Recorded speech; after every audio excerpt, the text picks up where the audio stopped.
मैं आमंत्रित करूंगा व्यवसायिक सदन कल्याण समिति के अध्यक्ष श्रीमान अवध किशोर प्रसाद जी को कि कृपया आप भी आएं और इस मंच के माध्यम से अपनी बातों को रखने का कार्य करें। व्यवसायिक संघ क्या करता है, व्यवसायिक संघ क्यों बना, व्यवसायिक संघ के कार्य क्या हैं, इन सभी बातों का विवरण आप लोगों के सामने प्रस्तुत करने के लिए इस आम सभा का गठन किया गया है, जिसमें व्यवसायिक सहजन कल्याण समिति, जैसे कि इसके नाम में ही दो तरह के शब्द जुड़े हुए हैं।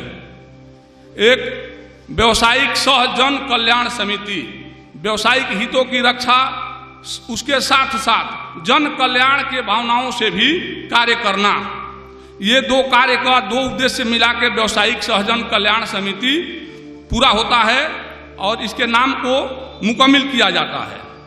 विशेष बात यह है कि व्यवसायिक सहजन कल्याण समिति जिसका चुनाव 2019 में हुआ, उसके जो ड्राफ्टिंग कमेटी है उसने बहुत ही संक्षिप्त में, लेकिन उसके मायने बहुत ही व्यापक हैं, उसमें दिया गया है व्यवसायिक सहजन कल्याण समिति के गठन का उद्देश्य, इसका गठन क्यों हुआ, किस लिए हुआ, इसके उद्देश्य क्या हैं, इस पर बहुत ही व्यापक घोषणा और इसकी जानकारी हमारे पूर्व अध्यक्ष अजय पांडे जी दे चुके हैं।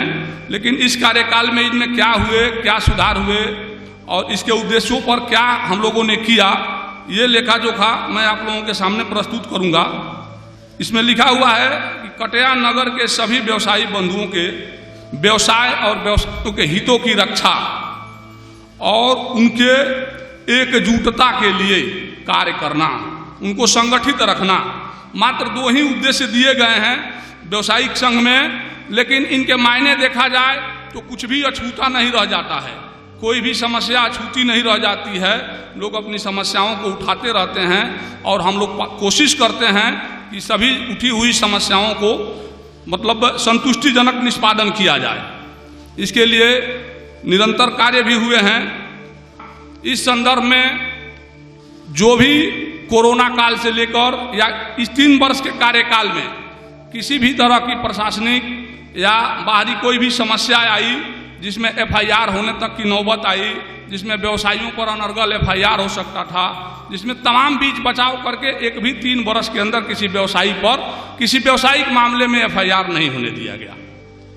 वो चाहे थाना हो, ब्लॉक हो, नगर पंचायत हो। कोरोना काल में आप लोगों ने पेपर में पढ़ा होगा कि कटिया नगर के 7 व्यवसायियों पर एफआईआर हो गया है, जिसके संदर्भ में हम लोग गए थाना अध्यक्ष से अश्वनी तिवारी जी, हमने पूछा भाई इन पर एफआईआर क्यों हुआ है, तो सर ने बताया कि हमने नहीं, यह नगर पंचायत की तरफ से किया गया है, श्री राहुल धर दुबे जी यो थे।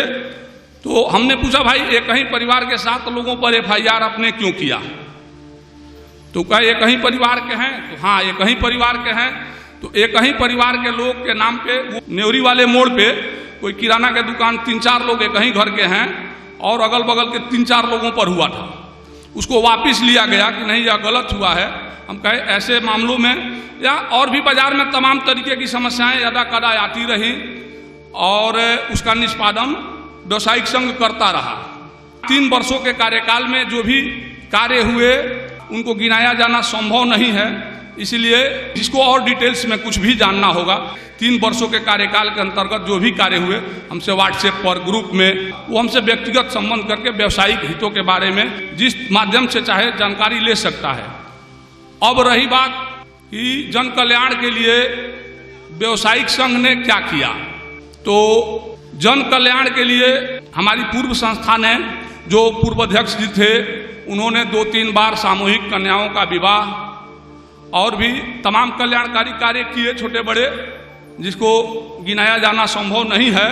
और इस कार्यकाल में हमने अपने चुनाव के दौरान 2 तरह के वादे किए थे कि हम इस पर प्रयास करेंगे, जिसमें एक था कटिया की जाम की समस्या को लेकर बाईपास सड़क का निर्माण और जाम की समस्या के लिए और छोटे बड़े जो भी प्रयास हो सकते हैं वो करना, और दूसरा प्रयास महाविद्यालय, चूंकि एक विद्यालय के प्रांगण में हम लोग बैठे हुए हैं इस समय, यह उच्चतर विद्यालय तक ही है। इसके अलावा महाविद्यालय कटिया में नहीं है। कटिया में एक महाविद्यालय हो, इसके लिए हम लोगों ने प्रयास किया, निरंतर प्रयास किया। जेपी यूनिवर्सिटी में कटिया के महाविद्यालय के नाम को बुकिंग कराने के लिए 15,000 रुपये का डिमांड ड्राफ्ट ज्योत्सना मातागढ़ भवानी महाविद्यालय के नाम से जमा करा के और वहाँ उसको प्रक्रिया में लगा के उसमें जमीन के एनओसी के लिए माननीय मंत्री सुनील कुमार जी से मिलके राज्यपाल महोदय तक भेजा गया और वहाँ से इंफ्रास्ट्रक्चर रेडी करने के लिए हम लोगों को चिट्ठी भी आया कि आप लोग इंफ्रास्ट्रक्चर रेडी कराइए और उसमें पढ़ाई का काम शुरू हो, फिर मान्यता की बात होती रहेगी। चूँकि 1985 के बाद पूरे बिहार में एक भी महाविद्यालय को ना ही अंगीभूत किया गया है और एक एफिलिएशन होता है जिसके तहत प्राइवेट लोग अपना ये करके उसको चलवा सकते हैं अपने ज़मीन पे ये करके। तो चूंकि कटिया में जो ज़मीन है वो सरकार की ज़मीन है, इसीलिए हम लोगों ने अंगीभूत इकाई का ही प्रयास किया कि अंगीभूत इकाई का ही महाविद्यालय कटिया में खुले और उस विद्यालय के इंफ्रास्ट्रक्चर के निर्माण के लिए हम लोगों को जब चिट्ठी आया तो व्यावसायिक संघ ने 5 अक्टूबर 2022 का भूमि पूजन का समय तय किया कि उस दिन भूमि पूजन करके और कुछ कोष में जो पैसे हैं जो व्यावसायिक संघ के अनदर हैं, जो गढ़ माता यज्ञ कमेटी से जो पैसे थे 4-5 लाख रुपए कुछ बढ़ के जितना भी हुए हों, उन रुपयों से भूमि पूजन और प्लस मटेरियल गिरवा के उसमें निर्माण सामग्री गिरवा के उसका कार्य किया जाए। और इस संदर्भ में काम करने के क्रम में चूँकि उसी में आचार संहिता लागू हो गया और उस कार्यक्रम को पोस्टपोन्ड कर दिया गया कि नहीं, अब ये कार्यक्रम आगे नहीं बढ़ाया जा सकता है आचार संहिता में, और उस कार्यक्रम को बंद कर दिया गया। बाईपास रोड उसका ठिका हो चुका है। हम ये नहीं कहते हैं कि व्यवसायिक सहजन कल्याण समिति के चलते ही यह रोड बन रहा है, लेकिन हम ये जरूर कहना चाहेंगे कि बाईपास जो धनौती पकहा रोड को जोड़ता है, अगर उसके मुकम्मल होने में प्रयास करने वालों की लिस्ट बने तो व्यावसायिक संघ कटिया का नाम लिए बगैर वह लिस्ट मुकम्मल नहीं होगी। और हम लोगों ने प्रयास किया कि मिलके कि भाई जाम की जो समस्या है उसके लिए, जैसे कटिया में आने जाने के लिए मुख्यतः 6 सड़कें हैं, भलुही मार्ग और जमुना सेमरा मार्ग, भोरे मार्ग, पकहा मार्ग, बनकटा मार्ग और दुहौना मार्ग, जिसमें 3 मार्गों को एक साथ जोड़ने के लिए टूटा फूटा ही सही बाईपास है। बाकी 3 मार्गों को जोड़ने के लिए कटिया के पास कोई बाईपास नहीं है, कोई विकल्प नहीं है जिसे इमरजेंसी में भी कोई ट्रैक्टर टाली या बोलेरो स्कॉर्पियो कोई अपना 2 व्हीलर 4 व्हीलर लेके जा सके। इसके लिए व्यावसायिक संघ ने निरंतर 3 वर्षों तक प्रयास किया, नगर प्रशासन से लेकर जिला प्रशासन तक, जहाँ जहाँ जाना हुआ, जहाँ जहाँ ये करना हुआ हम लोग गए। हम लोगों ने मिलकर नगर पंचायत से ये कहा कि भाई जैसे एक बाईपास पकहा रोड से भोरे रोड को और भोरे रोड से जमुना सेमरा रोड को जोड़ देता है, उसमें एक निर्माण हुआ सड़क मठिया के पास से भलुही रोड को, मतलब 4 सड़कों को जोड़ने के लिए टूटा फूटा ही सही विकल्प के रूप में बाईपास उपलब्ध है। शेष 2 सड़कों को जोड़ने के लिए हम लोगों ने कहा जिस नहर को मठिया के पास से भलुही वाले रोड में मिला दिया गया है, वो नहर चूंकि मुख्य नहर से निकल के आती है, उसके किनारों को भर के उसी से मिट्टी निकाल के एक ऐसा वैकल्पिक मार्ग दिया जाए, कच्चा सड़क ही सही, जो कम से कम दुहौना रोड से लेके भलुही रोड, दुहौना रोड और नहर को जोड़ दे, ताकि रिंग रोड बाईपास मुकम्मल हो जाए। इस पर बहुत प्रयास किया गया, शायद हमारे प्रयास अधूरे रहे होंगे, हमारे तरीकों में कुछ कमी रही होगी, नहीं हो सका, इसके लिए खेद है, लेकिन हमारा प्रयास जारी रहेगा। हम लोग चाहेंगे कि उसको मुकम्मल कर लिया जाए, क्योंकि 6 रोड जब जुड़ जाएंगे तो एक वैकल्पिक बाईपास हम लोगों के पास होगा जिसको रिंग रोड कहा जा सकता है। और इसमें यह होगा कि जाम की स्थिति में लोग अगल बगल से निकल के किनारे से जा सकते हैं, जिनको इमरजेंसी हो, जिनको बाजार में काम न हो। अब रही बात जाम की मुख्य समस्या, हम लोग जब भी किसी पदाधिकारी को लिखते हैं, पढ़ते हैं, फोन करते हैं, तो उनका पहला कहना होता है कि भाई बाजार में जो मुख्य सड़कों पर ठेले लगे हुए हैं, जो अस्थायी दुकानें लगी हुई हैं, उनके बारे में आप क्या कह रहे हैं, उनको आप हटवाइए, उसके बाद हम लोग इस पर कोई बात करते हैं।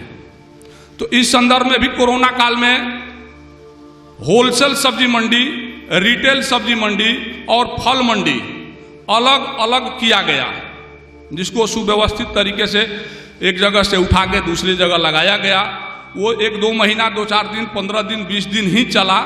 लोग अपनी अपनी सुविधा के हिसाब से लेके चले आए।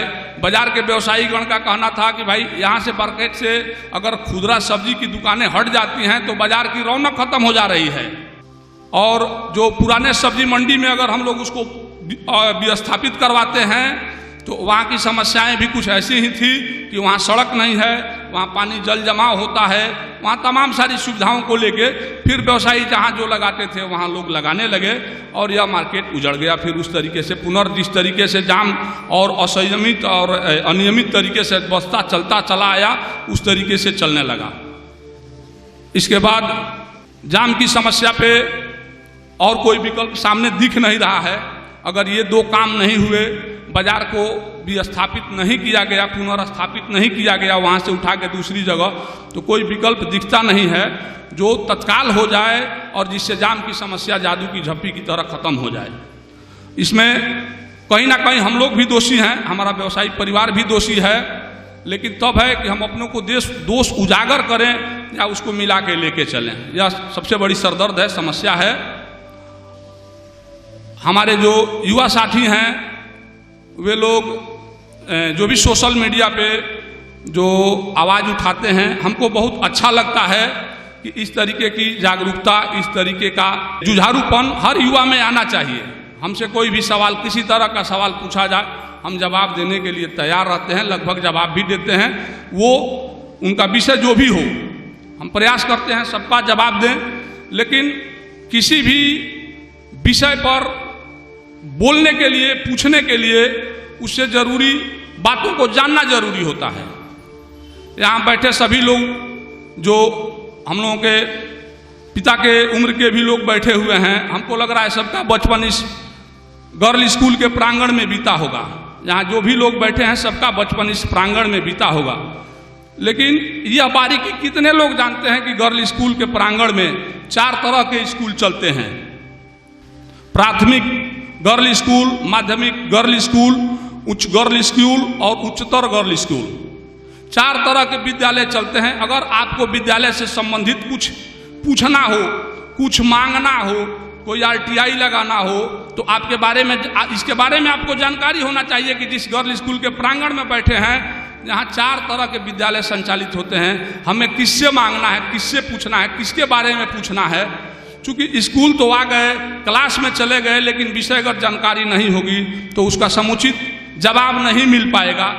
मान के चलिए जिस पदाधिकारी का कार्य है सामान्य प्रशासन का, अगर उससे पुलिस प्रशासन के बारे में हम लोग कुछ पूछें तो वो हम लोगों को कोई जवाब नहीं देंगे। जिनका पुलिस प्रशासन से जुड़ा कार्य है उनसे हम सामान्य प्रशासन के बारे में पूछें तो हमें कोई जवाब नहीं मिलेगा। तो हम कहते हैं अपने धार को और तेज करिए, लेकिन इसके साथ जानकारी भी रखिए। अगर आपको कुछ पूछना है, कुछ कहना है, जैसे कल शाम को एक समस्या उठ गई फेसबुक पे कि हमारे अभिभावक शंकर भाई यहाँ बैठे हुए हैं, इनके साथ पुलिस के छोटा बाबू कोई बदतमीजी टाइप का कुछ ये वीडियो बना था उसमें, जिसका हमको किसी ने भेजा परसों रात में ही, क्योंकि परसों शाम की यह बात है, परसों रात में हमको वह वीडियो किसी ने भेजा। हमने उस वीडियो को 8-10 बार चला के देखा कि भाई इसमें क्या हो रहा है, क्या पुलिस वाले कह रहे हैं, क्या शंकर भैया कह रहे हैं। तो जब उसको 10 बार देखा, फिर मैंने उस वीडियो को माननीय थाना अध्यक्ष महोदय को भेजा। मैंने उनसे पूछा कि भाई यह वीडियो आप देखिए और बताइए ऐसा क्यों हुआ। ये करीब 10 बजे रात की बात है। थाना अध्यक्ष महोदय वीडियो देखे और बताए कि भाई उसमें क्या हो रहा है, वो पुलिस वाले पेपर ही तो मांग रहे हैं। तो पेपर लेके चलना हमारी जिम्मेदारी है, हमारी जवाबदेही है। अगर हम नहीं लेके चलते हैं, कानून की जानकारी नहीं रखते हैं, तो अनावश्यक परेशानी होगी। ऐसे में आप फ़ोन करते हैं, कोई भी व्यवसायिक बंधु अगर फ़ोन करते हैं हमको, हम उस समय क्विक चाहते हैं कि 5 मिनट तब बीते जब हम उनके पास पहुंच जाएं। हमारा यह स्फूर्ति रहती है और हम इसमें हम सदैव तत्पर रहते हैं। लेकिन हम शंकर भाई को भी फ़ोन किए रात में 10 बजे के बाद। हम उनसे पूछे कि भाई बताइए कि आपके साथ ऐसा हुआ, तो इन्होंने कहा कि नहीं, वीडियो कौन बना लिया हमें पता नहीं है। तो हम कहे आपके साथ कोई बदतमीजी हुई? तो नहीं, बदतमीजी नहीं हुई। आपसे कुछ पैसा लिया गया? इन्होंने कहा नहीं, कोई पैसा नहीं लिया गया। लेकिन वो मामला परसों रात में ही ख़त्म हो गया। थानाध्यक्ष महोदय कहे उस पदाधिकारी से पूछ के कि भाई देखिए, वो जानते नहीं थे कि कटिया के ही हैं या फिर ये हैं, ठीक है। और उसमें गाली गलौज की भी बात आ रही थी। तो ये वीडियो, इमेज, पोस्ट जो भी होते हैं तुरंत उत्तेजक कर देते हैं।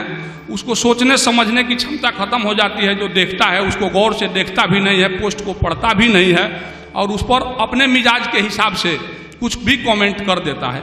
यह उचित नहीं है। इसके लिए सबको जानना चाहिए कि यह विषय वस्तु क्या है, इसमें हमारा जवाब उचित क्या होना चाहिए। कभी कभी साइलेंट रहना सबसे बड़ा जवाब होता है। तो इतना धैर्य, इतना पेशेंस होना चाहिए।